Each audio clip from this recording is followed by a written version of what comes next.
What's good, YouTube? Welcome back to another video on the Unguardable Podcast, y'all. We got Killer Cam back super late with this episode, but we're getting in for you guys, knocking it out. Let's get right into it, you guys.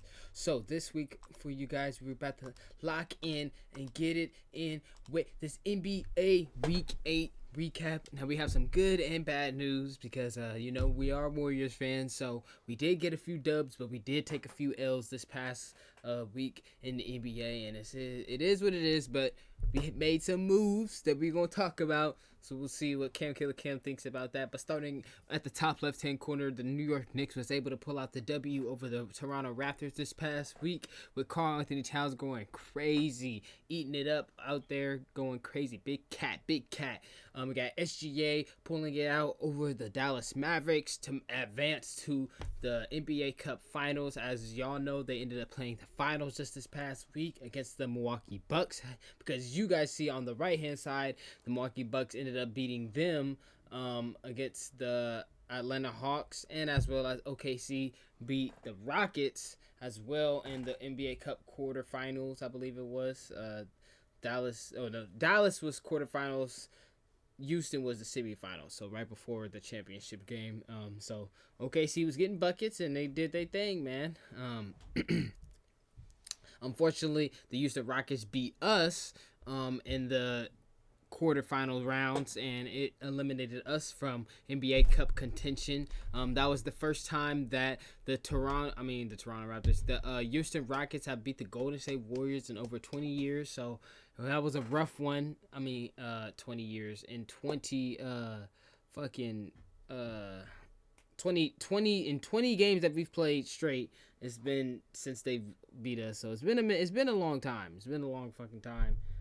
Since fucking 2020. So I fucking hated that we lost that game. I'm not even gonna lie to you, because especially with the way that we lost, with the being a loose ball foul and diving on the ball, it was just an ugly loss for us. And then we had to turn around and ended up playing Luka Doncic at home. Klay Thompson ended up coming back for his second time at home, and as you guys see, he lit us up for 29 points and 7 threes. So it was back-to-back heartbreakers. This one, the Dallas one, wasn't as bad because it was a bad loss. But Klay Thompson had to come in here and just show out against us. But we did make some NBA history with us making 48 threes combined between the Warriors and the Mavericks that game, but still came out on the losing end. We got to give a little shout out because I saw he was actually been hooping for the past few games. Peyton Pritchard for the Boston Celtics, you see in the bottom left-hand corner, they was able to pull out that dub over the Pistons this past week, and Peyton Pritchard was out here getting buckets, man. He's been shooting that thing. I've been hearing a lot of rumors and rumblings throughout the media saying that he should be arguably right now.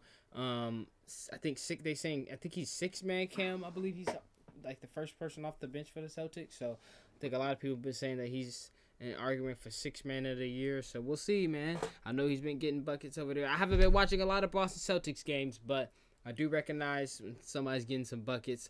The Kings pulled it out over the Pelicans this past week, which they, the Pelicans have ownage of the Kings over the past few years, but they're hurt, so it is what it is about the Pelicans. The Lakers got a W with Anthony Davis having a little 40 piece against the Denver Nuggets, against the Memphis Grizzlies. And then as you see, Karl Anthony Towns out here just feasting, eating it up, dropping banger games with 22 and 22. That's pretty impressive, man. We just was talking about Trae Young not too long ago, dropping a 20 and 20 game with assists, and now you see freaking Cat out here dropping 22 points and 22 rebounds. So it's good to see that man adjusting and actually hooping over there in New York. A lot of people aren't recognizing, giving him love, I feel like, and he's over there showing that honestly the New York won that side of a trade easily, in my opinion. Denver Broncos. Fuck, I'm just fucking up with these shits. The Phoenix Suns in the top right-hand corner, as y'all see, they was able to get a dub over the Utah Jazz, and Wembanyama got a dub this past week over the Blazers. And then we got to give our shout-outs in the middle of the screen to Giannis. He dropped 37 and 4 this past week. Jalen Johnson dropped 21, 15 and 7, which he's been playing pretty well. The Atlanta Hawk boys been kind of sleeping. They've been playing very well over there. And Ja Morant out here hooping, dropping 28, 7 and 10, three rebounds away from a triple double. But Ja's been out here hooping. He got the Memphis Grizzlies looking right. I believe they're a top 5 seeded team right now in the West. So shout out to Ja. And that's all I got as far as recapping Cam Killer Cam. Is there any surprises? If you want to talk about those depressing losses, Clay Thompson came in. Captain Clay said, "You're not hitting the night on me again, Steph. Not tonight." Came and shot us out the gym. That's your The boy though. Warriors. I bet you wanted that. Yeah, I bet he's over for sure. I already knew he was him. I wish I low key. I was looking at. I think it was at 5.5 threes, and I was Mm-hmm. looking at it. I'm like, but he ended up hitting like 7. Yep. But yeah, that was our best offensive game this season, and probably our worst defensive game that season. So I had Insanely. both in the same night. Could have still pulled it out. That's honestly why I'm excited for Dennis Schroeder because Yep. I feel like he's somewhat of a closer. Like, I mean, we seen it in the game against Brooklyn. I mean, he pretty much closed that game out. Was hitting clutch threes against us. Mm-hmm. So hopefully we have someone who could score down the stretch because I'd say it's half and half on Curry because sometimes he's just not a ISO type of superstar. He's not just take you one on one and go get Facts. a bucket. Like that's just not really him. But it's also there is really no one else who scores down the stretch, so it is kind of looked at to be Steph. I feel like though, honestly, this year, like I feel like we should go to Wiggins. Like I haven't really In seen clutch how I moments? I haven't seen Wiggins really get the ball like down in the clutch. Like it's either Steph or Kaminga that are getting the ball. Are you meaning like on like multiple plays, or are you meaning like on like it's a shot that we need to make? No, I'm talking about like last 5 minutes of the Okay, I game. see what It's you. Yep. tied. Okay, I see what you It's mean. usually Steph or Kaminga getting the ball down the stretch of Hmm. every game. I feel like Wiggins he be scoring like the whole game and then I feel kind of like just Wiggins is don't be getting the passive. ball. Like if Wiggins don't get his Nah, first two moves, his drive, if he don't get a drive, or he's gonna try to spin around and do a fadeaway jumper, or I don't know. I feel like he's not aggressive. He don't got that. I want to score. It's time to score now mentality. You know, like Jonathan Kaminga. Like when he wants to go score, he makes up his mind. He go scores. You feel me? yeah, I disagree. I think Andrew Really? Wiggins definitely goes for the basketball. I'm saying the mindset, like having that. It's time to go score. We need this bucket. I think he definitely has that mindset. Mm. I mean, isn't he not the second leading scorer this year?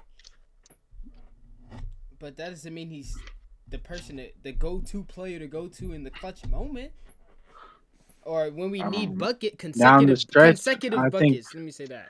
down the stretch you should definitely be looking for your second leading scorer down the stretch of a game, especially when your first leading scorer didn't score for 5 straight possessions. Hmm. I don't know. I think Andrew Wiggins needs to get more looks down the stretch.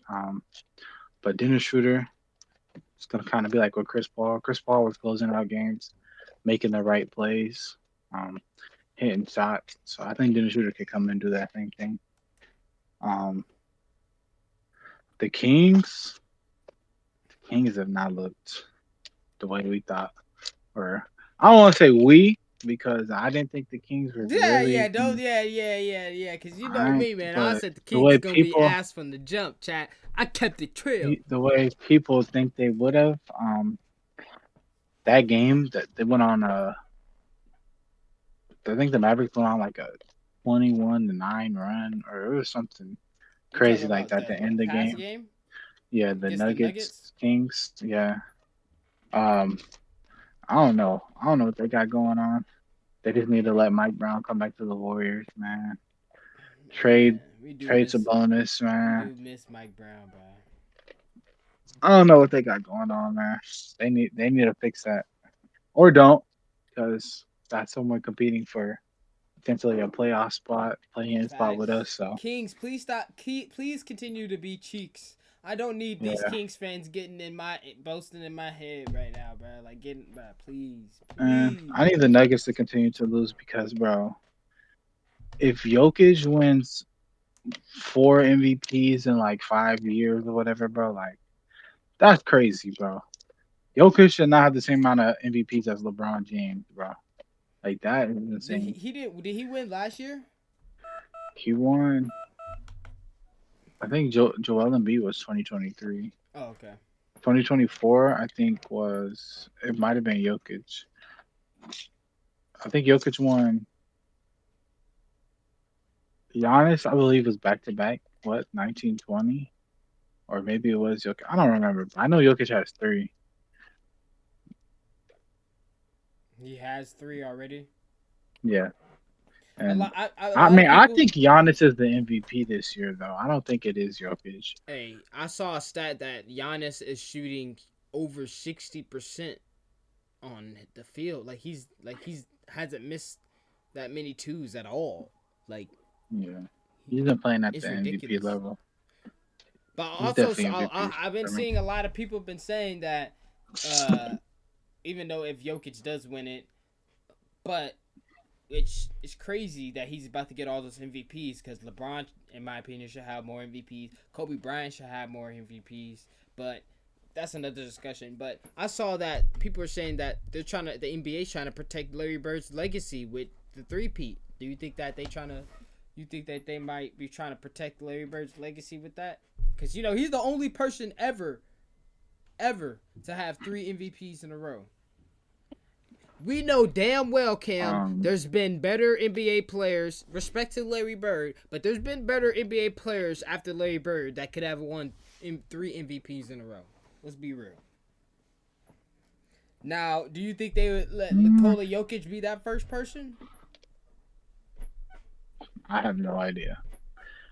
Voter fatigue is supposed to be a thing, so I can't say that's trying to protect Larry Bird. I think it's just voter fatigue being voter fatigue. Um, You said voter fatigue? yeah.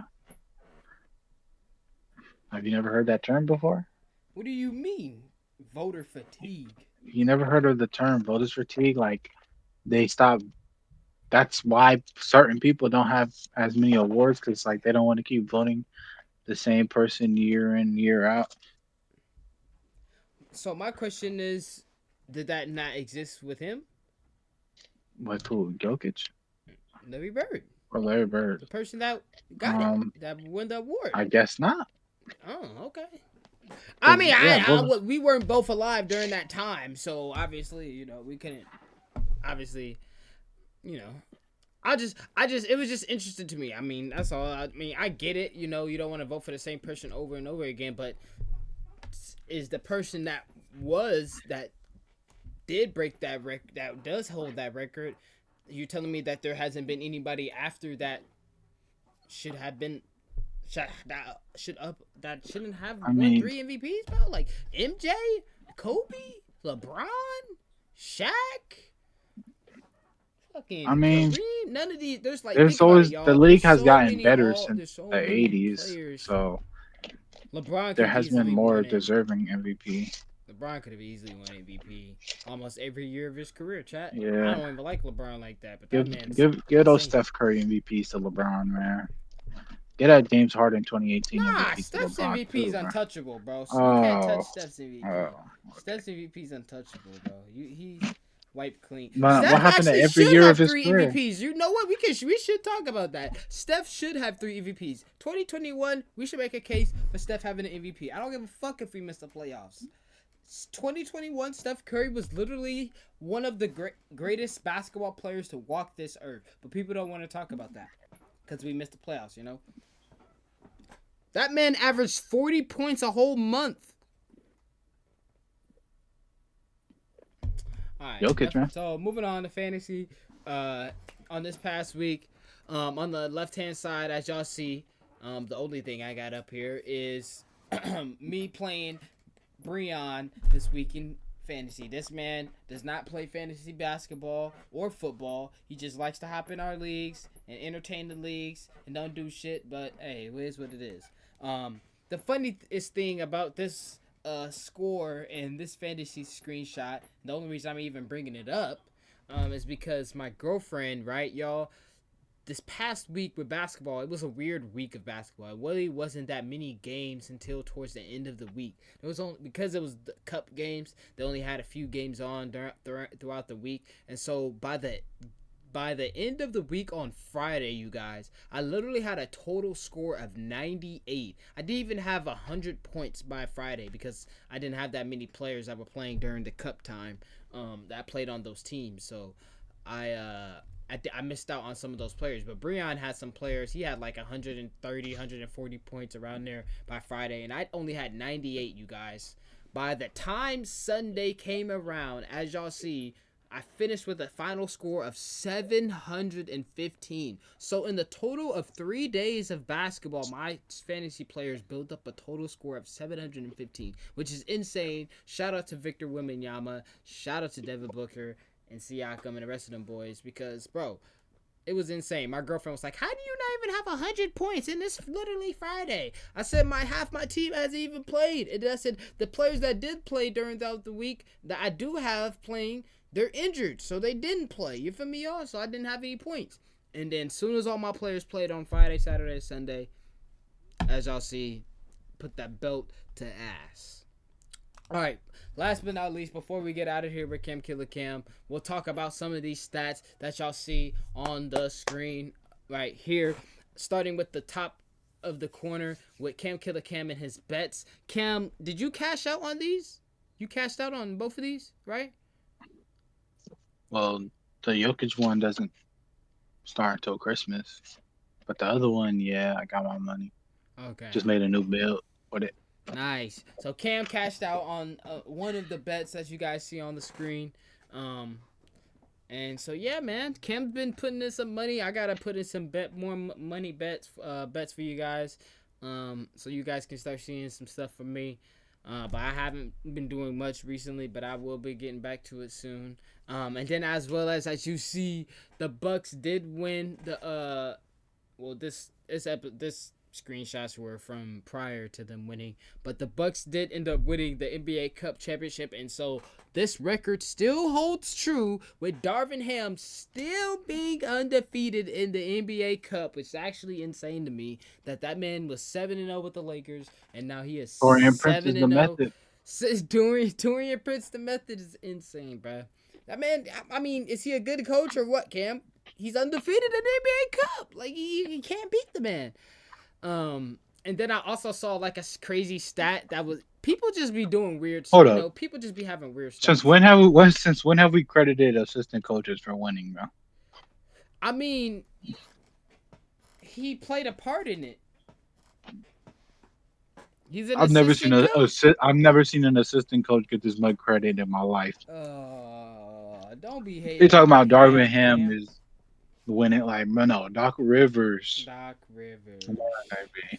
So I saw a stat that said every like 4 years, the person that wins the NBA championship wins the NBA Cup. And so the last team that won the championship was the Warriors in 2022. And so they were saying in 2025, we will be winning the NBA Cup championship if we sign Darvin Ham, because he's the only coach that's undefeated in the NBA Cup. Alright, moving on from that dumbass stat. Like I was telling you guys about Giannis, he has not shot below 50% from the field in any game throughout this whole NBA season thus far. So it's pretty insane how He ain't Giannis played has been Draymond Green hooping. yet. He ain't played Draymond. Yes, we have not played the Bucks yet. But Cam's argument about him being MVP, that's a big argument, right? A big argument right there, especially with him being so efficient.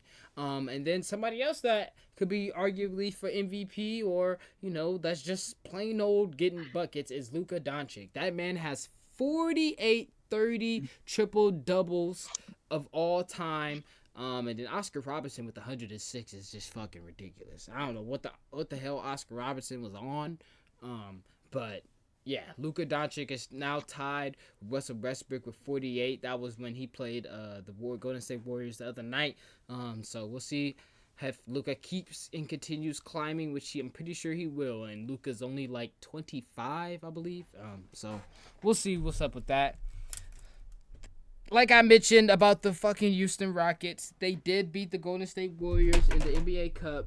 And unfortunately, the NBA Cup counts as a regular season game, and because it is a regular season game and it is a regular season L, it is the first L that the Warriors have taken to the Houston Rockets since February of 2020, you guys. February of 2020. Yes. But pre-COVID was the last time that the Houston Rockets beat the Golden State Warriors, but they beat us, unfortunately. Jalen Johnson, man. Shout out to this dude, Cam Killer Cam's fantasy pickup. That was a good pickup because each and every year he looks like he gets better, man. He starts off averaging 2-1-0 and not doing shit into his rookie year, sophomore year, 5-4-1-0 into his junior year. Now he's starting to average 16, 8-3. I'm like, okay, he's starting to do something. And now this year, he said, I'm going to take it to another level. I'm going to almost average a triple-double. Possibly he might average a triple-double next year with the way that he's moving. He's averaging damn near 20, 10, and 5. Almost 6. So shout out to Jalen Johnson for cooking up. He's looking like a true NBA player where they say the person that starts off as a freshman coming into the league, you get those rocky bumps. You don't know much about the league. You're still learning, and each year you continue to improve, and that's the definition of working hard, improving, getting better. So shout out to Jalen Johnson. And then Cam talked about it, and I think this is going to be a huge pickup for the Golden State Warriors with Dennis Schroeder. He is averaging 18.4 points a game. It's right now his third highest career high points per game. He's averaging 6.6 assists per game, which is his first career high. 45% from the field and 39% from the 3-point range. So right now he's top 5 and even top 3 in all his career statistical stats right now as far as Dennis Schroeder doing. So hopefully he can fill in that role of, like Cam said, that Melton role that was there. In my opinion, I think he could take some minutes away from Pajinski because I love Pajinski, but he right now is just he's just a detriment to the team as far as scoring wise. Like, yes, I know you bring your rebounding and your passing and your playmaking ability, but man, oh man, I wish we had Lauri Markkanen for him. But Lauri Markkanen been having a bad year too, though. yeah, but let's be real, bro. If we had Lauri Markkanen on our team right now, we would be in a way better situation than we would be if Pajinski's still on the team right now. No, Cam, no. There's no way that you can not. It wasn't a Laurie Brandon straight up deal. Like, there was other No. pieces in that. Yeah, I know, but they came out and said that they wanted Brandon Pajinski. The Utah Jazz, they said that they were saying that Brandon Pajinski was one of the key reasons why the Warriors didn't want that deal to go through. Like, they were saying that. Like, they believed that Pajinski. That's the whole reason why Klay Thompson even left, because they were going to bench Klay for pods. And Klay was averaging 18. You feel me? Like, that was the whole reason Klay was mad, because they was like, yeah, we think we're going to expand on Pod's role and have him start beside Klay versus, Steph besides Klay, bring Klay off the bench. And Klay was like, I ain't having that. I'm averaging 18 and you having this nigga that just gets rebounds over me, you know? Lauri's having his worst year in Utah right now. No, I'm not saying that it's all Lions and Dandy over there. It probably is looking bad over there, but pods ain't necessarily all beautiful over here too, you know.